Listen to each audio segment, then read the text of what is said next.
New ইয়র্কে all county health care গ্রুপের উদ্যোগে নানা আয়োজনে উদযাপিত হয়েছে আন্তর্জাতিক মাতৃভাষা দিবস। জামাইকার অল কাউন্টি অডিটোরিয়ামে আয়োজিত এই অনুষ্ঠানে প্রবাসী বাংলাদেশিরা অংশ নেন।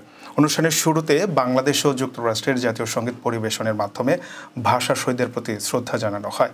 এরপর আলোচনা সভায় ভাষা আন্দোলনের গুরুত্ব ও ভবিষ্যৎ প্রজন্মকে বাংলা ভাষার সঙ্গে সম্পৃক্ত রাখার উপায় নিয়ে আলোচনা করেন বাংলাদেশি কমিউনিটির বিশিষ্টজনেরা। অল কাউন্টি হেলথ কেয়ার গ্রুপের সিইও আব্দুল কাদের শিশির বলেন, বাংলাদেশি কমিউনিটির ঐতিহ্য ও সুনাম ধরে রাখতে এ ধরনের আয়োজন আরও বাড়ানো হবে।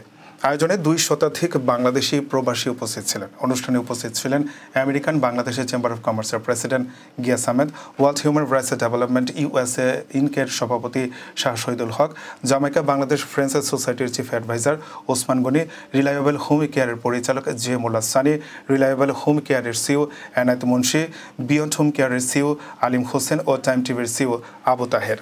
আলোচনা সভা শেষে শিশু কিশোরদের চিত্রাঙ্কন প্রতিযোগিতার বিজয়ীদের পুরস্কৃত করা হয়। প্রথম পুরস্কার বিজয়ীকে $1000 গিফট ভাউচার, দ্বিতীয় ও তৃতীয় পুরস্কার বিজয়ীদের যথাক্রমে $500 ও $300 প্রদান করা হয়। এছাড়া আরও 7 জনকে সৌজন্য পুরস্কার দেওয়া হয়। অনুষ্ঠানের আয়োজক কমিটির আহ্বায়ক ফখরুল ইসলাম দেলোয়ার ও সদস্য সচিব জাহাঙ্গীর আলম জয় সবাইকে ধন্যবাদ জানান।